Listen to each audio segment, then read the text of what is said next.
Hi, everybody. Welcome to today's panel. It's particularly special because not only are we doing a debut panel, we're also doing like a subgenre debut panel. We're also talking about romance debuts as well today. So I'm so excited to be chatting today. If you don't know who I am, my name is Lily. I am the moderator for today's panel and the face behind Utopia State of Mind on the internet. So now we're going to have our authors introduce themselves and also tell us about the books, obviously, before we jump into the questions that I had after I finished reading both of these books. Um, if anyone watching has questions, please feel free to leave them in the live chat, and I will keep an eye on that as we go along. And now let's just chat. Start with the author introductions. Noreen, do you want to start? Sure, absolutely. So, hi everyone. My name is Noreen, and I'm the author of The Summers Between Us. The Summers Between Us is a dual timeline, second chance contemporary romance, which is definitely the theme of today. And it follows Leah, a corporate lawyer who has to go back to her family's rural property where she re-encounters her childhood love. And it's told in two timelines. So, one timeline in the past following 5 summers in their adolescence where Wes and Leah meet and fall in love. And then a second summer in their late 20s where they finally have a chance to reconnect and hopefully make things right. Hi, everyone. I'm Annie McQuaid. I am the debut author of Crash Landing, which is a book about exes who crash on an island and have to work together to survive. It is also a second chance dual timeline. We get to see Piper and Wyatt falling in love in high school and then reconciling on the island. Perfect. So the first question that I have is kind of the run-of-the-mill debut question. So I'm sure you both have answered this 5 million times, but just for the sake of this panel, I'm intrigued by finding out kind of what both of your journey to publication is. What specifically maybe was the first image or scene or vibe, maybe even that you had of the book, and how has the journey from that point to kind of when you sold the book been like?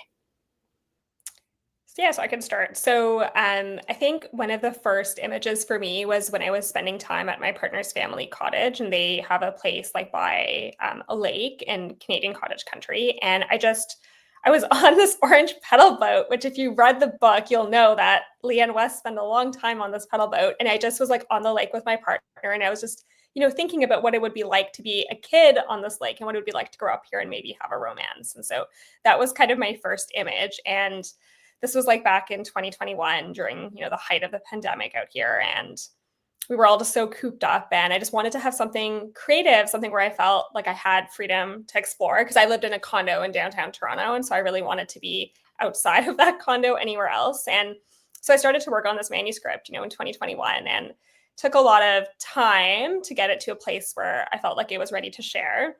And I got into a mentorship program with The Word is Diversity, where I got to work with an editor who like specialized in romance, and she kind of gave me feedback on how to make the manuscript not just grammatically correct, but maybe have more of like a structure of a story. And then after those revisions, I was lucky enough to send it out to a few more betas, have a few more friends read it. And once we had gotten it to a place where I felt good about it, I started querying. And after, my share of rejections, it found a home with Jem at Chambers Black and Andrea Brown. And we found a nice home for it with the Random House Canada team, which has really been so amazing. But it took time, right? So this journey it started in 2021 and we're in 2025 when my book came out. So it's been a ride. I have a very similar story as Noreen. This is so funny how much parallel we have. So I started writing Crash Landing during the first winter of the pandemic, so late 2020, and really was just looking for something to escape, to like figure out, a project and something that was not like being at home and being cold and being winter. And the first image I had was of a girl waking up on an island after a plane crash and seeing that her ex is there with her. So it's essentially the premise of the whole book. And I had to kind of back into it and then figure out all the logistics moving forward from that. So that was really, really fun. I also got into a mentorship program that's what really helped me turn kind of this like saga I had into an actual story and the story structure of it all. And they also helped me figure out how to query and get my agent. and we ended up selling it to HarperCollins, which was amazing. So, but like Noreen, the whole process took about 5 years to get there. So picture lots of waiting and lots of rewriting and rejections in between, but all worked out. I want to ask, speaking of that and speaking of kind of the process of the publishing process and how long it takes and everything, I would love to know from both of you if you could share maybe some surprising parts of the writing or publishing process that you've experienced, from that first time. So anything that came up where you were really kind of shocked. I think just the waiting and the length of time things take. The more I got into the publishing world, the more I realized that to be true. But I think from an outside perspective, especially watching TV shows and movies and reading other books, they make it seem like you write a book and then it's published a year later or even faster, like later that year. And it just, even on the fastest timeline, that never happens. And especially when you're brand new and you're going through the whole process, like it just takes a lot of time, and that's normal. So that was kind of eye-opening. Yeah, I would agree with Annie. The waiting was definitely like the most surprising part. And I think the other part that was, maybe like kind of surprising initially, but then not at all later on, was how much you throw away when you're editing. Like I'm a person who's very happy to kill my darlings, but my partner was like, why do you keep like changing everything? And I was just like, I have to. And I think at first he thought it was just me being, myself. But it's really, I think it is part of like the writing journey, is being comfortable throwing things away, taking feedback, and like incorporating it. Even when I was editing my manuscript with my editor, like finally, like I guess this would have been like early 2024, like I still threw away some big chunks of that ending and, hammered down and reframed. And yeah, so that was very surprising actually. Yeah, I feel like if there is an accurate movie about how publishing was, like no one would ever want to watch it. You have to, there are just so many times in which I'm sure that you both know, right? Because you're the ones who are have your books being published and are already published.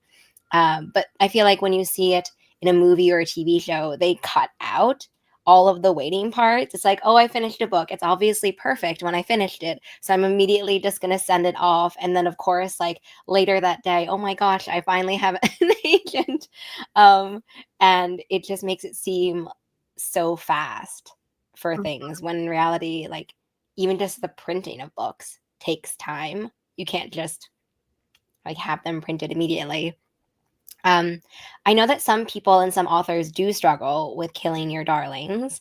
So I would also like to ask, what has been the hardest part of the publication process, right? So if it's really easy to kill the people, to kill the characters you love, then what is the hardest part? Noreen might feel the same way as me. I feel like it's everything kind of after that. Like the writing piece of it, while some parts are obviously hard, it's learning the industry and becoming an author. Like I've been trying to separate the writer from the author because it's very different skill sets, and learning to market yourself and talk about your book and interacting with other authors. That part's a joy, honestly, but just learning the landscape is difficult because it's a brand new thing you're trying to figure out. Yeah, I totally agree with Annie. Like that part is, I feel like it's like such a big learning curve, and it's not necessarily as like easy to teach, I think, as writing. Like writing is very hard. Like I will say that I took a long time to learn how to write. I think I'm still learning how to write. It's totally going to be a lifelong journey, but the other piece of it is so different because I think a lot of writers are kind of introverts, and it's a lot of putting yourself out there. And I think, growing up, I'm in my 30s. And so growing up, I was reading books at a time where there wasn't like social media. Like the authors I was obsessed with, I didn't know a lot about necessarily, right? Because there just wasn't that kind of medium.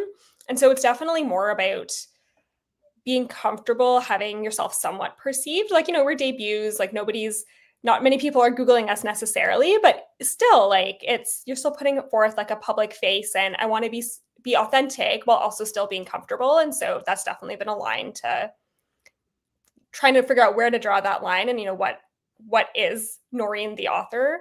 And then I would say like the other part that was hard, and I don't know if this is the same for you, Annie, but when I was reading my past pages, I was both tormented by this deep, deep desire to rewrite entire scenes and drive my editor up the wall, and also not read it at all because my eyes were bleeding. So that would say would be the hardest part of the like publishing process, more like text related. Past pages were torment to me. Same. I feel like past pages is like the last few miles of a marathon. It's like you are so done and you're like, maybe I just quit. Maybe I changed my whole career. Yeah, it's tough because you've read the book so many times in a short period of time by then, and like words stop making sense. Like it's rough. You just feel like you, because you know the story so well, you're either just like, okay, this is predictable, I should delete it all, or you're confused because you read it so many times and you can no longer pick up the small errors. Yeah.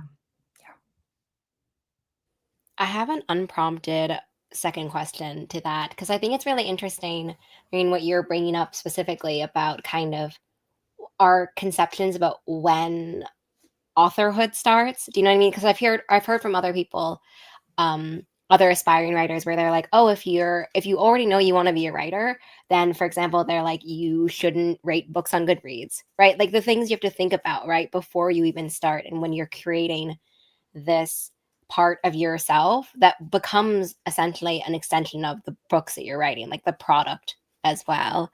And I just completely lost what I was saying, what my question was. You're because when it starts, like when the author part starts, maybe.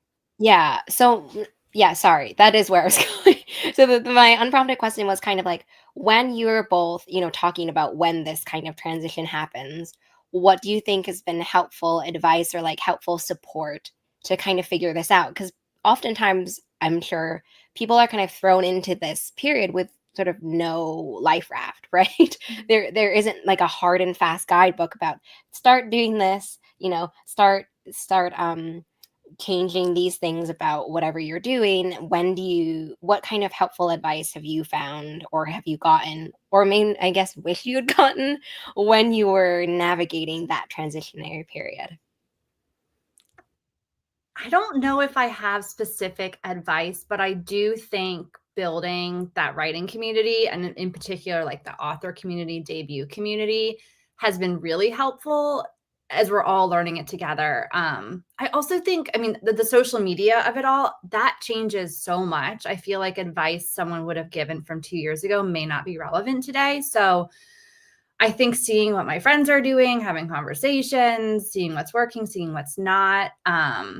But I do think like one piece of advice, like not reading reviews, remembering like why you started all this, and focusing more on the writing than about comparing yourself to other people. It's so hard to do, but that's the best advice that's gotten me through these last few months.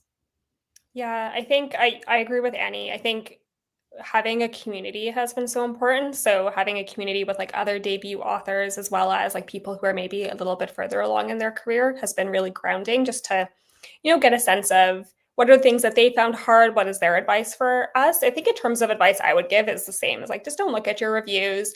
At the end of the day, like reviews are a reader's space, and most of us write what we like, right? And we've all liked different authors, and so there might be things that are a great fit for somebody that I've written, or maybe things that aren't a great fit. And so I don't necessarily need to hear that, right? Because the book is done. Like I've already had critique. I've had critique from my betas, my agent, my editor. Like this is long finished. Like I can't change it now. And I think a lot of writers are a little bit type A, and so we feel like we need to shift things, or get really upset if we get, critique that we don't necessarily like. We can't implement, right? Like I can't change things now. So I think for me, that's just been the main thing. I know it's not for me logically, but internally, like I might feel like, oh, this is another beta. Like I need to like revise, but I can't revise, it's finished. So I think that's the mental war of it a bit. Like that author side is separate from being a writer, because when you're a writer, when you're asking for feedback, you are implementing it, or like considering implementing it. So it's just a very different way, I think, of existing. You're getting feedback that you don't necessarily need to implement. And so much too. It's like coming from all places. So yeah, having to put up some barriers there. Even I found the really nice reviews or comments people have said to me, which are lovely, but I've had people be like, oh, I love this as a beach read. And I'm thinking, well, my next book isn't a beach read. So like, are you not going to like that? Like it gets in your head. So I've tried to block as much of it as possible. Totally. And it's like, right, like it's not necessarily something that we need to embed ourselves in. Like I am so appreciative when people are excited and happy about the book. And I think that's just what I want to remember, and then kind of forget like all the other pieces. Like, what is my book 2 going to be like? Is it going to be are people who like the first one going to like the second one? Like, it's just like so much of a mental game. And I think it's hard to separate the writer from the author sometimes. And I think maybe that would be my advice, would be to think about keeping those two parts of yourself different. Like, one is public facing, one gets this feedback, but that doesn't necessarily have to come into this other person who likes to crouch in her couch like a gremlin and type and, laugh at what she's writing. Like, it's a different person in a way. Yeah. Yeah, but speaking of also kind of readers and interactions and sort of the messaging of the books as well, I wanted to ask you both kind of if there was one thing or one major, point or theme, for example, of your book that you want readers to take away from your book, what would it be? So I think for The Summers Between Us, I mean, obviously it's a romance. So I think all of the themes in most contemporary romances are about, the powers of love and the healing powers of love. Both in my book, it's both romantic, but also in like familial and platonic relationships. But the other piece I really want people to take home is, Leah is at a place in her life at the beginning of the book where she feels like she has to do everything right for her family and in order to be a good person. And part of that stems from, this dark mistake that she's made in her past, or what she thinks is a mistake. And I think a big message of this book is also learning how to forgive yourself and allow yourself to be happy, and that you don't necessarily need to beat yourself up over something that happened so many years ago, and that not everything is going to be your fault, right? And I think that's a big message I want people to take from this book, is that, you have a right to be happy, and we're all going to make mistakes on the life journey, and we should hopefully find a way to move on for them and take support from others. In Crash Landing, so one thing I want readers to just get out of reading Crash Landing is that it's an escape. I want them to have kind of a safe place to go and get away. It's a kind of like bonkers premise, so it's meant to be just escapism. But my main character, Piper, is someone who has lived her life according to what she thinks her parents want her to do and society wants her to do. And she realizes through the course of the novel that she has different ideas for herself, and she pivots and decides to go in a different direction. So I really want people to take away, it's never too late to kind of decide who you are or what you want to do. Piper is pretty young, honestly, but I feel like every point in your life, you feel like you're too old to make a change. So that is something I'd love people to take away. Speaking of the premise and particularly also the setting of Crash Landing, I'm really curious about your research into planes, and then the setting of your book specifically. I remember after I finished, a quarter of Crash Landing, I was like, I wonder if like this could happen to me. So I would love to know if you could walk us through kind of your research process for kind of the setting and the premise, and what that was like to create. Sure. So part of it is that I love survival stories. I've read a lot of survival stories. So some of it was just in my head of like how this would work. But I did, after I wrote a first few drafts and it was becoming more of a real thing, I did go back and read a few stories of plane survivals in particular. There's one of a girl who was in a plane crash in the Amazon and survived for 11 days. So read those. Those are pretty dark stories. Like, those don't really set the stage for a romance. So I like to say that I took some of the things of those survival stories and then added some rom-com magic to it. So could this happen? Yes, they probably would be more severely injured and not have as easy a time finding food and water and shelter and all of those things. So it's a little more, I put some rom-com magic on it, but I did do research on situations where people have survived. I think especially in a small plane. I didn't really have it crashing. I have it kind of landing very bumpily. And then the setting really was a lot of looking on like Google Maps, and like there's all these little islands in the Caribbean and kind of finding a place. And then my mentors actually pointed out some of the food in my original version doesn't grow in the Caribbean. So I had to change some things to make it more authentic. So definitely did a lot more research. In my first version, it was kind of just like, this could happen. So yeah. Yeah, like there's a magical tree that has this Right. fruit, and it's even though it shouldn't be here, it's this freak accident tree is just growing here. I think I had a lot of bananas in my first version, and it was like, no, that's not where bananas grow. So now I know, and I changed it. Noreen, you've already talked a little bit about family and expectations, and I want to know from In the Summers Between Us, that is a huge part of your book and the pressure and expectations tied up kind of with family. So, could you talk to us about the family side characters and specifically how your main character navigates these relationships throughout the course of the book? Yeah, absolutely. So The Summers Between Us has a lot of like family side characters. So a big part of the present timeline is Leah's relationship with her adolescent cousin CG, that she's looking after over the summer. And we also see her relationship with her mother and her sister. And in the past, we see her relationships with both of her parents and her sister. And I think a big part of the story is both in the past seeing the family dynamics and how she navigates them. Like at that time, she's like a very people pleasing adolescent, and she has a close bond with her sister, but her parents kind of inadvertently pit them against each other, like praising them for different behaviors, which kind of creates not necessarily antagonism, but some amounts of jealousy or competitiveness between the sisters. They're still very much like their sisters first and they love each other, but there are some nuances in their relationship that we see play out in the past. And then in the present, these dynamics are still there, but Leah has shifted a little bit into becoming even more of the family's golden child because she has this feeling of guilt that she hasn't been able to work through. And this kind of creates some difficult dynamics with her sister, who she loves but doesn't feel that she can be transparent with, and also creates some dynamics with CG, who is her cousin, who is up at the cottage doing summer school because she failed math. And she has, I feel like a big part of Leah's journey in the present timeline is learning from her cousin, both in how to be the kind of adult that, maybe Leah wished she had when she was growing up, but also, learning how to be more relatable to people who maybe only see your outside veneer. And so I think that's a big part of her family journey is Leah letting go of what perfection looks like and actually being authentic in her relationships with her family members. Yeah, I loved how the sister relationship is one of my favorite kind of side character relationship there. I love the way that you kind of evolve and develop that subtly through it. It's not like at the very beginning there isn't that immediate sense of like resentment or tension, but it's something that you keep like sprinkling through. As someone who I feel like has a very similar dynamic in my own life, I feel like it's very easy to pick it up very fast. But I think also for other, readers, when it's sprinkled throughout, you kind of see it building in a way. And it brings me to the next question. Oh, sorry.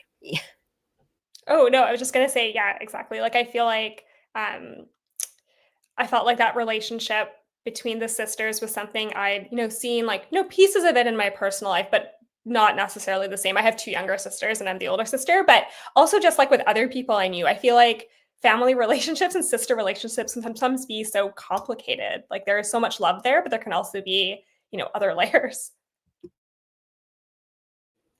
And it brings me to a question because, as you've both mentioned in your intros, they're both dual timelines. So I'm intrigued to know with this dual timeline setup, how the writing process of that was. So, for example, if you wrote kind of like one timeline and then decided, oh, I need a scene from the past, or if it kind of came organically as you're writing. So, I guess my first question for you both is kind of how did you write these in chronological order? How did you write them? And then also, how do you know if you have too many flashbacks? Because I know that flashbacks, I guess, can be kind of a contentious topic in media and like relying on them versus not relying on them. So I'd love to know kind of both. The second part of my question is kind of how you navigate the flashbacks in the book. I can take that to start. So my first time through, I had flashbacks popping up that were actual flashbacks. It wasn't a dual timeline yet. It was little scenes while they were on the island.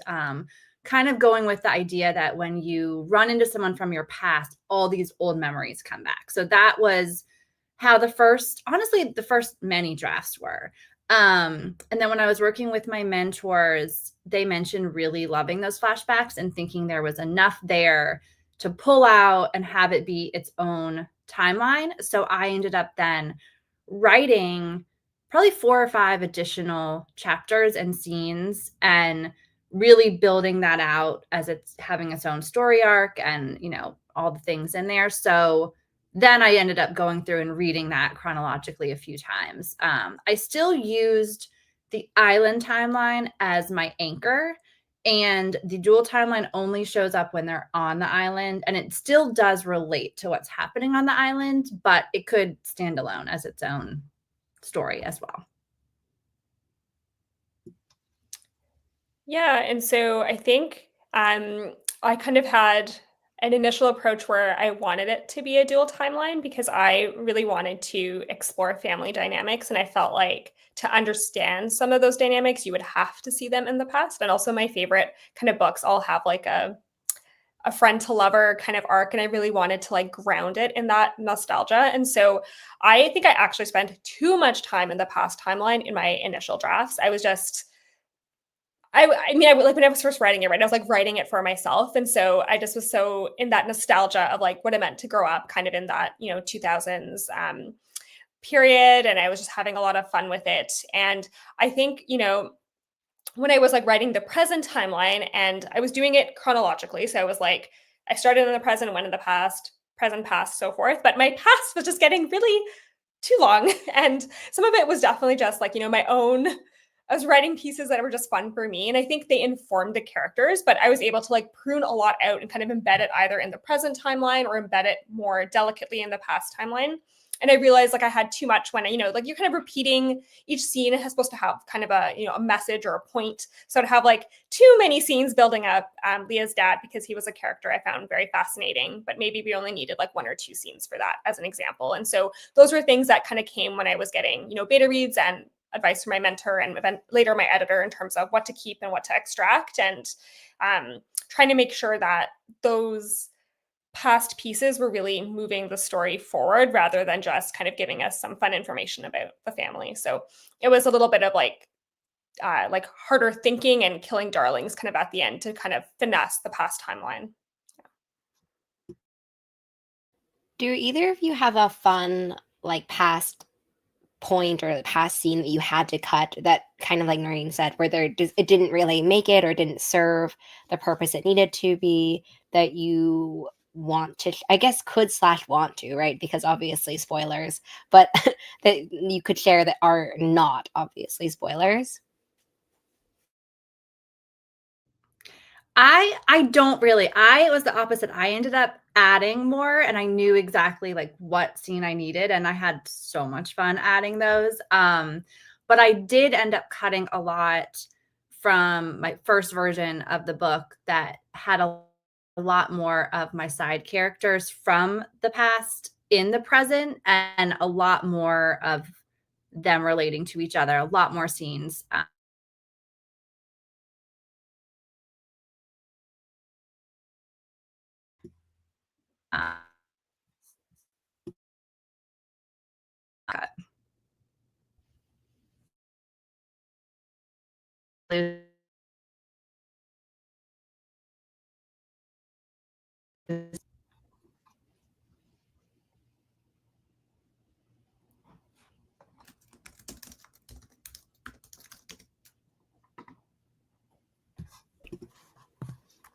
Oh, Noreen, do you want to jump in? Yeah, absolutely. So I can totally jump in. So there was a scene that I am very fond of that I did have to cut. And I think the book is better without it, but it's still like a special scene for me. It was like the favorite scene of my early readers and myself. But I think it's just because it was such a nostalgic scene. And it was the first scene when Leah is going to the cottage with her parents. They're like crammed in this car, like this hot sedan. And it's just like a really nice moment with the family dynamics where, like Mel is like kicking the seat, Leah is squirming, they're sweaty. This is before air conditioning was in cars. And it just like shows the family dynamics with so much love, but also, the interactions that you would have with your parents if you're like an adolescent and you're stuck in this car for 3 to 4 hours and it's hot. And I just love it, but it's totally not a scene that moves the story forward.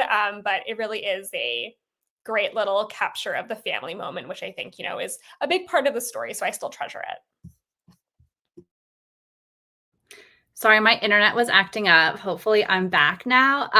I was just to finish what I was saying earlier. I didn't have to really cut anything from the past, but I did have to cut scenes in the present timeline with my characters from the past of them like grown up and interacting with each other that I really loved. But it just wasn't, my editor was like, this is a book about Piper and Wyatt's relationship, not everyone's relationship. So I ended up cutting some of those scenes, which was sad, but necessary. I want to ask now about the kind of second chance romance aspect, because I think one of the things that I found really interesting was that combination with the dual timelines. I think you both have kind of mentioned establishing, their dynamic and their pasts and whatever. So I want to know, what do you like the most about the trope of the second chance romance? And obviously, if you could give like a little background for, for new readers. And also, from a writing perspective, how do you approach the whole distance between the second chances, right? So between whatever happened in the first chance and then now kind of the way that the characters have evolved to this second point where they're meeting each other, sort of new, sort of not new, like balancing that kind of interchange and that kind of dynamic. Yeah, so second chances is my favorite trope. And so when I kind of approached it, I really feel like the reason why I love second chances for me personally is because to make that second chance believable, the characters really have to go through a lot, right? Like they have to change. They have to prove to you that they've earned their happy ending because they messed it up, in the past. And why is that different now? Like that's what really gets me. Like I love to see a big character journey. And I think that's really what draws me to second chance romances, is that inevitably there has to be a character journey. Like change has to happen, and like mistakes and things have to be owned up to. And when I was approaching this, I really because I wanted this book to also be a coming of age story. So I really wanted it to feel grounded in people who met and fell in love like genuinely, and maybe didn't have the maturity to deal with things that were coming their way that were going to be barriers in their relationship. And so but because I wanted Leah and Wes to have like a relationship that felt so genuine and so full, I needed to make sure, and I don't want to spoil it, I needed to make sure that the reason why they fell apart felt like something that could create that rift, right, in such a powerful relationship, such a like established relationship for them. Like it was like the biggest relationship that they've had, right, as adolescents. And so when I approached that, I wanted to kind of create space. Like there had to be enough space for both characters to process what had happened, for them to still be close enough that you can still have feelings that are still there, even if they're not necessarily the most salient, right? Like Leah isn't always thinking about Wes when she's in her late 20s. It's been 10 years, but she sometimes still thinks about him. And it's something there that could be excavated when they see each other again, something that was still so precious. So I wanted to create some amount of distance where there was enough time for both characters to have changed, but also to keep it close enough together where that there were still some lingering feelings that could come back. And so that was kind of where I played it. And I felt like a decade is enough time to kind of heal from something that's really devastating, but not so far away, like 20, 30, 40 years where, it's a total distant memory, right? Like I think we kind of have multiple coming of ages in our life. And I think the coming of age when you're an adolescent reaching early adulthood, and maybe that coming of age where you're, getting close to your 30s and you're like a real adult, or at least that's how I kind of think about it, can kind of parallel a little bit. And so that's why I wanted them to enter the stage when they did. I have a similar parallel. There's 8 years in mine, and it's the same kind of like two coming of ages. But I love a second chance romance, and I love reading it. And then as a writer, it was so much fun because the characters have so much history. So it's very clear in Crash Landing that they are each like the one who got away for each other. And as much as they don't want to admit that there's feelings, there still is this deep love that when they were young, they had such an instant connection, kind of like a soulmate type of connection. And that hasn't gone away, even though they have all this past hurt. So I really liked writing the past and showing that just pureness of your first love and falling in love for the first time before you've experienced heartbreak and your teens. And it's just everything's roses until it goes south, right? And then coming back when you're older and wiser and you're using your brain a little more than your heart, and you're more cautious. So showing how there's that same feeling underneath, but there's a lot more that goes into having to process what happened and figure out if this is someone that you can trust again. And they really have to prove themselves and go through that journey. So it's just so fun. It's so fun to write because there's just so much there that, like Noreen said, you can really mine and use it to build your characters and the chemistry. I want to know, Noreen, what you mentioned as well before, kind of about like why the first time doesn't work out. For both of you, did their first mess up, their like first point of contention, let's just say, from the first chance, did that situation or how that played out, did that change at all throughout drafting, or has it always been like you knew exactly why they didn't work out from the beginning? I'm not sure how much I can say without spoiling it. I did change it. I knew that there was going to be something and Wyatt was going to leave. He ends up joining the army and he's gone. So that's part of why there's a distance. But I did change the nature of how their breakup went down a few different times to make it something that was a little more forgivable than it maybe was in the beginning. Yeah, I won't spoil Annie's book, but she definitely hit the mark with that. It was really, really well done. Yeah, I loved it. And just like Annie, I kind of knew what had happened. Like I knew Leah was going to leave the cottage and not go back for a decade. And I knew some of the circumstances around it. So the manuscript that ended up getting bought by the publishing house, like that, by the time I got there, it was the same. But I amplified the stakes more. I actually had something that I kept giving to a side character. And I realized that it's because I was trying to spare Leah. And that was me just being like a bit of a wimpy writer. And I was like, that should have actually happened to Leah. Like I keep writing it happening to somebody else and it should happen to Leah. And so I embedded that into it. So like the overall, I think breakup stayed the same, or like what happened stayed the same, but I just kind of intensified the emotions and let Leah take ownership of what had happened. And I really felt like that really made it, at least to me, it made it feel like the right way to go with the story. I want to chat as well now about side characters, and I actually have a few side character questions. But the first one I'm gonna start off with is about sister in Summers Between Us and best friend in Crash Landing.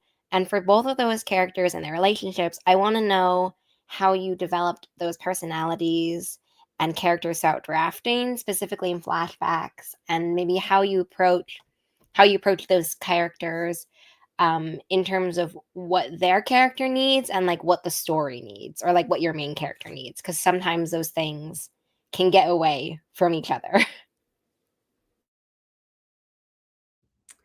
So I have kind of a friend group in my past timeline, and in particular Piper's best friend. And honestly, she kind of came on the page full of personality and the way she is now. There wasn't a ton of going back and revising her personality. She is a little bit the opposite of Piper, who is a little more reserved and a people pleaser and wants to follow the rules. She's just doing her own thing. She's outgoing. She's loud. She takes up space. So she's used a little bit to show the differences in their personalities. And then towards the end, really giving Piper like the final push she needs to kind of complete her character arc. She was really fun to write, though. So in the Summers Between Us, like So Mel is a sister. I love Mel. She kept trying to steal the story a little bit. Um, and I think I chose Mel because I feel like a lot of what we see is like the eldest daughter trope, like how is the eldest daughter going to behave? And I wanted to kind of subvert that a bit. And it's not necessarily about who the eldest daughter is, it's who that responsibility seems to fall onto. And I wanted to kind of create a different kind of dynamic where I think in an earlier draft, like I had more elaboration on Mel and how she was the way she was. But I just really wanted to see her coming of age story where she feels the expectations Leah feels as well. But Leah feels this like unending desire to please everyone. And I think Mel has kind of, over the story, has kind of come to a place where she's confident in who she is, even if she sometimes feels like her family doesn't want her the way she is. While Leah is kind of the opposite, like hiding the pieces of her that she feels her family doesn't necessarily want. And so I wanted to kind of show that in the past, as these two girls are having their first coming of age as they become women, right? Like how they both kind of create their own identities and parallel them across each other. Like I think Mel is, I think she's equally as sensitive to maybe rejection as Leah, but instead of, hiding herself, she pushes into it a little bit and allows herself to be hurt. Well, I think Leah doesn't want to be hurt and also doesn't want to feel like the person who's hurt other people. And so they both become kind of the opposite. And it's like paralleled, right? Like Mel is outgoing, Mel has this wild, amazing hair, and Leah is determinately like keeping herself like fully like primmed and her hair straight and hiding who she is from everyone else. And I just really wanted them to create this dichotomy, but I also wanted them to have this bond, right? Like these are sisters who love each other, right? And even though like we talk about how there's nuances in their relationship, there is also this unspoken, like clear, obvious love that the two have for each other. Like in the past, Leah initially is like hiding behind Mel's wings, and in the present, maybe it's the same. And I just really wanted to have Mel and Leah's relationship push Leah further, push her to become more brave, and then also push her to be, brave in her relationships with other people. Because I think Mel tries to do the opposite, right? She's always trying to be who she is with other people, even if it creates conflict, while Leah's the opposite. And so they were a lot of fun to write. And I really love Mel. She's definitely my favorite character. I was reading a different book, I think maybe last month, and something that kind of stuck with me was this reflection that they have within the book about how often parents or family or society as a whole can kind of discount your first love or young love as a whole, right? And kind of say, oh, it's not that serious, or like you'll grow out of it, like you'll love again, kind of thing, and discount it as a whole. And I was wondering if both of you had kind of any thoughts about that, because you both have kind of similar vibes in the sense that, they create these connections and these relationships and they are so meaningful, but there are kind of these voices and these sort of people in their lives and maybe also society as a whole that are kind of like, this is going to pass, right? So when you are writing this book and these kinds of relationships, I'm kind of just wondering if things are going through your head, or if you were thinking about that kind of look that we have on these younger relationships and like the strength of those relationships. Yeah, I think for me, like one of the reasons why I love this relationship is because I think there can be so much meaning in early relationships, like not necessarily just romantic, but also friendship. And I think, I'm someone who's been so lucky to have like long enduring friendships and also be in a long relationship. And I think there's something really beautiful about some of those friendships, right? Like I've known some of these people from when I was, I don't know, had a bowl cut and didn't know what, like I was when I was a baby basically. And I think there's something so powerful in that, right? Like having somebody who's loved so many different iterations of yourself. And I think I really just wanted to portray that, right? Like even outside of my romantic relationship, I think about some of my best friends who've known me for so long. And I feel like it's something extremely validating to have people who care about you like that and who can see you through that. And I wanted Leah to have a special relationship like that too. And obviously I made hers romantic, but I really think that there is something so powerful in having people who've seen you across all your iterations. And I know like some people say that, like you're going to lose touch with your friends, or that first love you have is not going to be something big. And I want to be optimistic and say the opposite, where sometimes there's people who are going to be with you forever, and I wanted that to be their story. I completely relate to that. I am still very close with my friends from childhood, which maybe is why we were drawn to this kind of story.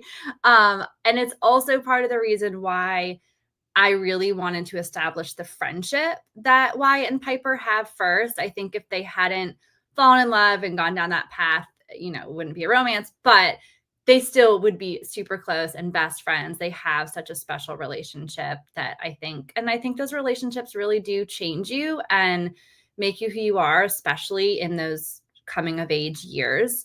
And there is a lot that I think parents or older people say looking back at those relationships. But I agree. I think they can be super meaningful and impactful, and don't listen to what people say about that.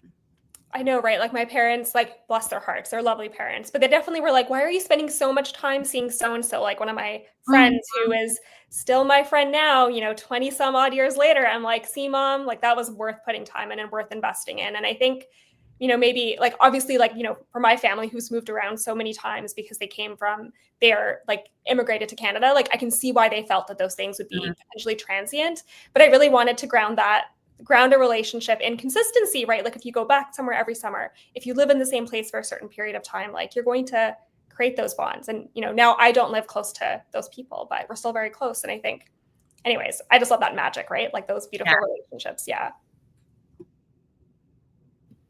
I want to ask as well throughout the drafting process if any of the perspectives changed. So I know that both of yours have kind of very similar perspectives in terms of, who we're looking through the eyes of and things like that. And also, a myriad of other similarities. But I want to know throughout drafting or editing or whatever, did you ever consider changing that? Did you ever consider maybe adding, a different perspective at any point?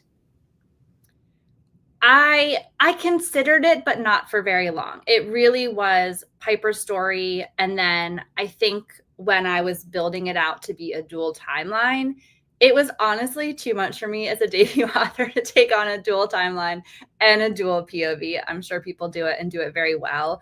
But Piper was the one who had the most growing to do. Wyatt's kind of done his growing before we meet him in the present. So yeah, it really was always Piper's story.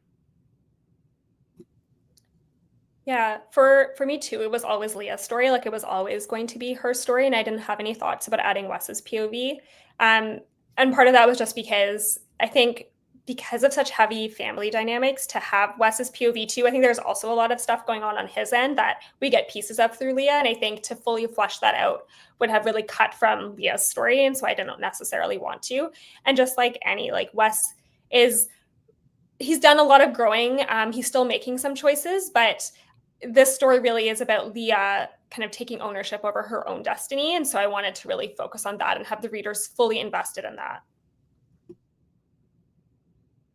Yeah, it brings me to another question that I have because, when second chance romances and also dual timelines, so the very small like sub Venn diagram, right, of second chances and dual timelines, you have to, I'm wondering about kind of from a writer perspective, how you sustain the tension and the mystery, I guess, between why they don't work out, right? Because a lot of the times you don't just kind of open the page and they're like, oh yeah, we broke up because of this reason, or like it didn't work out because of this reason.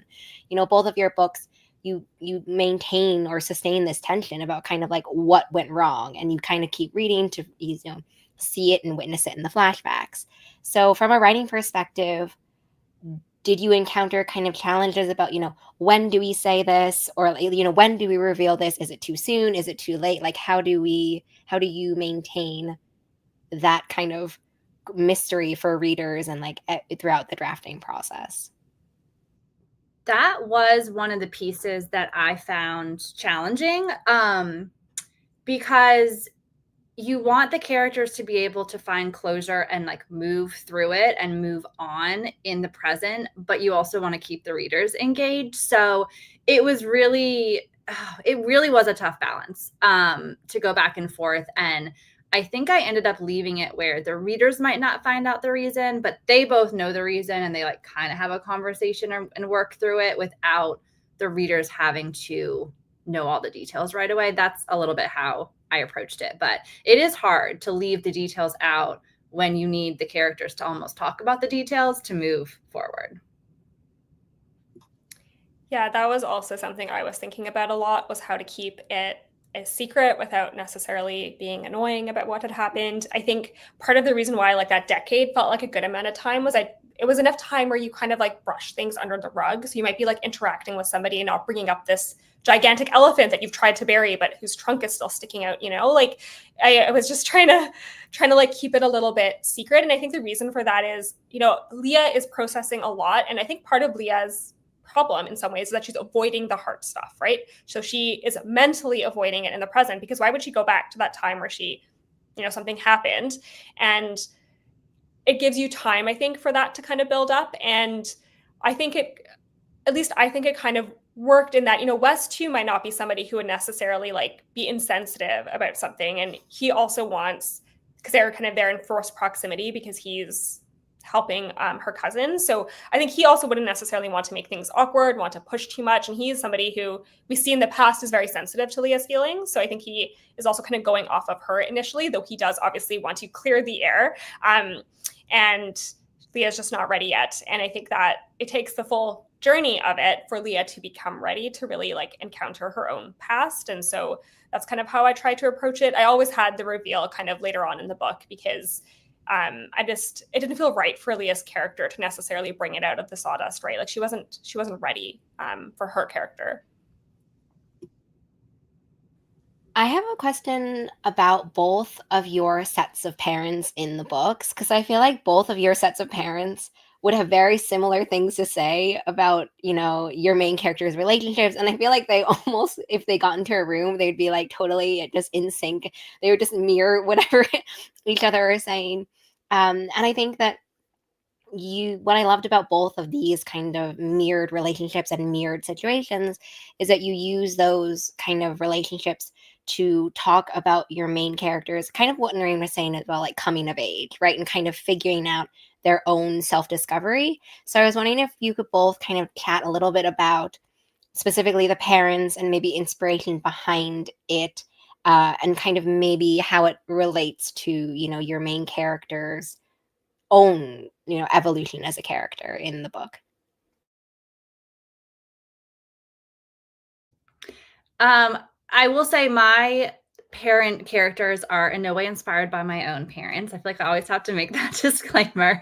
But I've grown up in the South, and I've definitely seen the parents who are very involved and have very strong ideas, especially for their daughters, of how they should behave and how their path in life should be, like having the right job, marrying the right person, like the right things in their mind is really what they're trying to focus on. So Piper's mom in particular acted a little bit as the villain. She's not so much the villain in the beginning because Piper's very kind of happy to go with the flow, and she's bought into this vision they have for her a little bit. It's not until she starts like having panic attacks and like realizing this isn't the right path for her. And so then the mom becomes more of like, she can't just change her mind and have no consequences. It does involve butting up against someone else and having to be really sure of who she is and what she wants. So yeah, I would say that the parents aren't inspired by my own parents one-to-one, but there's like pieces of them that I think are there. So like, you know, my parents were also, as I said before, like they also came to Canada, and I was born in Canada, but like they had similar mindsets about certain things, right? Like about like, you know, like how do you be successful? What does success mean? And I put a little bit of that into her parents. I wanted them to be really nuanced people because I think a lot of, and I think we see that, right? Like they act as rules for Leah, like they act as pressure for Leah, but it's coming from a place, you know, of love, right? Like where they really want her to succeed and they have this idea of what success looks like because of all the things that they've been through before. And so I put some of those pieces in there, right? Like about, you know, maybe how I put some pieces in terms of like how hard work was, so important. Certain careers were so important because they were viewed as a way of having success in a new world where you're just building up from scratch. And so I wanted to place some of that pressure on Leah's shoulders. And, certainly that I felt some of those pressures growing up as well. But I also wanted Leah to understand, I think, like that kind of coming of age story, because when you're growing up, you're told something for so long and you you might start to believe that it's true or believe it's the only way. And I think part of that journey was, Leah seeing that that's not always true, that you can obviously take what the people who love want you to do and look at it from another set of eyes in terms of like, why do they want me to do this? It's because they love me. Maybe what they're saying isn't always right for me, but to kind of accept that piece. And I think that's a big thing for Leah to understand and kind of have that coming of age story for. But yeah, I feel like I just want to be clear they're not my parents. And I'm also, my dad is you find out at the beginning of the book that Leah's dad has passed away. My dad, fortunately, is still with us. And yeah, just want to put that out there. Yeah, because I think both of your books kind of have this process where, in the younger timeline, you kind of have this vision of your parents, but it's not necessarily connected to your parents as people. I feel like a lot of people say, as you grow older, you start realizing and seeing parents as people, and less so as kind of like these big kind of like parental figures. And I feel like that's one of the aspects I really loved about both of your books is like you're seeing that change happen literally on the page between realizing like what happened in the past and their voices in the past and what their motivations are now, a little bit more nuance, behind why they're saying what they're saying, even though maybe what they're saying is not what you want to be hearing either, but at least trying to understand why they're saying what they're saying.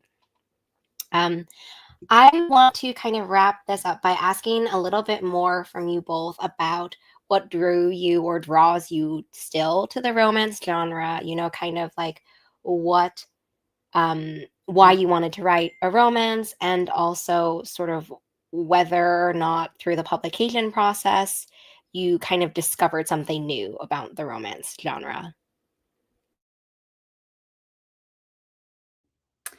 I mean, I've always loved romance. I'm a sucker for a happy ending. And I think in writing it and reading it too, I really love that it provides this safe place to explore all manner of things, whether you're exploring difficult family relationships or dealing with your past. And obviously, there's a lot of romance that are dealing with much heavier topics, but it's going to end with happily ever after. And then everyone, for the most part, is going to be okay. Nothing really bad is going to happen. So I just love that it's the safe place. And I think especially the time I was writing it during the pandemic, I really needed that.